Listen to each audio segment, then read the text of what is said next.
अस्सलाम वालेकुम। गुलशट अगर तव्हां सां गॾु आहे। लोक अदब जी ॿी मशहूरु सिन्फ़ आहे सिंगार। सिंगार सिन्फ़ जे हवाले सां तमामु घणा सुवाल इंटरव्यू में पुछिया वेंदा आहिनि।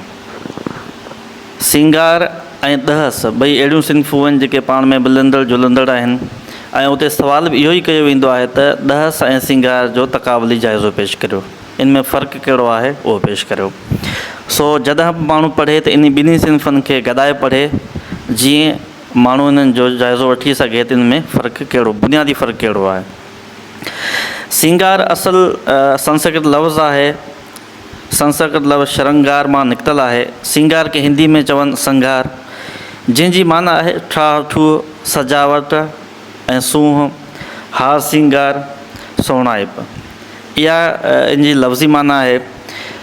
जेकॾहिं असां इन जी वस्फ़ ॾिसूं त कंहिं माण्हू जी सूंहं सेबताइप उन जूं वस्फ़ूं बयानु कजनि त उनखे सिंगार चइबो आहे। उहा शाइरी जेका सिंगार लाइ कई वञे, उहा शाइरी जेका पंहिंजे महबूब लाइ या कंहिं बि वणंदड़ शइ लाइ कई वञे ऐं ईअं बयानु कजे त जीअं ॿिनि जे दिलनि में बि जज़्बा पैदा थियनि। हाणे इहा जेका आहे वस्फ़ आहे सिंगार शाइरी जे। बिहारी लाल खे सिंगार शाइरी जो मौजूदु चयो वञे थो, जेको 1903 में पैदा थियो हो। जेको माण्हू अव्हांखे वणे उनजे ख़ूबियुनि ऐं ख़ासियतुनि जो शाइरी में इज़हार करणु। हाणे सिंगार जेको आहे उहो हूंदो ई शाइरी में हूंदो आहे, नज़म में हूंदो आहे, या सिन्फ़ जो तालुक़ु आहे नज़म सां। हाणे जेको सिंगार शाइरी आहे, सिंगार जेके मजमूई तौर ते 16 सिंगारनि जो ज़िक्र हूंदो आहे। 16 सिंगारनि में 8 सिंगार जेके आहिनि उहे फितरती सिंगार उनखे चयो वञे थो ऐं 8 वरी मसनूई सिंगार। सिंगार शाइरी जा 2 क़िस्म इहे आहिनि, 2 ईअं सम्झो हिसा आहिनि, हिकिड़ा फितरती सिंगार ऐं ॿिया जेके आहिनि मसनूई सिंगार। हाणे जेके आहिनि फितरती सिंगार उहे जेके फितरत तरफ़ खां इंसान खे मिलियल हुजनि। मिसाल जी ॻाल्हि, अखियुनि जी ख़ूबसूरती, नक, भिरूं, गलूं, चप, कद ऐं जेको आहे पंहिंजो हलण जी अदा, वारनि जी जेका आहे ढिघाई, त इहे जेके शयूं आहिनि इहे फितरती सिंगार में अचनि थियूं। ऐं जॾहिं शाइर इन्हनि जो ज़िक्र कंदो आहे पंहिंजी सिंगार शाइरी में ऐं उनखे तशबीहनि सां बयानु कंदो आहे त इहे आहिनि फितरती। ॿिया वरी आहिनि मसनूई सिंगार, जेके हथरादू सिंगार, जेके हथ सां कया वञनि। हाणे मसनूई सिंगार में जेको आहे उबटण अचो वञे, सिंदूर, छो त ही इन्हनि शयुनि जो सिंदूर जो ज़िक्र या उबटण जो ज़िक्र उन करे आहे जो हिंदी सिन्फ़ आहे ऐं शुरूआति बि इन जी जेको आहे इंडिया मां थी। बिहारी लाल इन जो पहिरियों शाइर हो। उन खां पोइ आहे भिरूं जे मिलण वारी जाइ ते तिलक कढणु।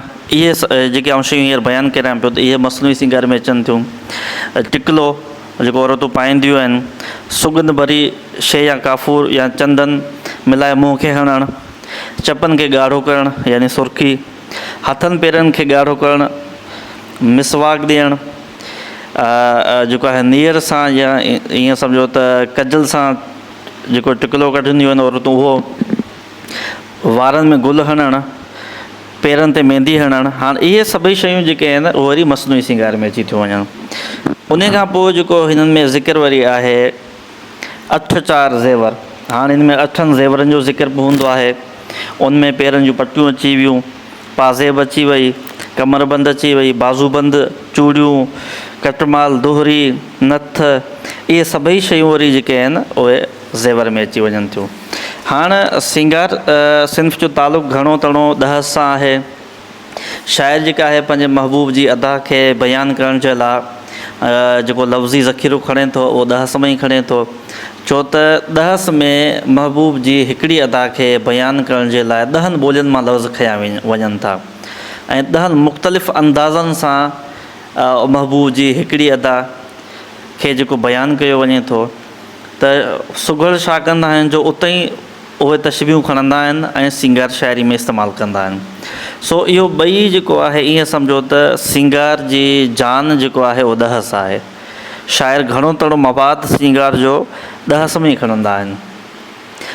सिंगार शाइरी असांखे जेकॾहिं ॾिठो वञे त सिंगार शाइरी जलाल खटी पहिरियों शाइर आहे, उनखे मौजूदु मञियो वञे थो त उन जा कुझु जेके आहिनि शेर असांखे सिंगार शाइरी जा मेन शाह इनायत रिज़वी जी शाइरी में बि असांखे मिलनि था।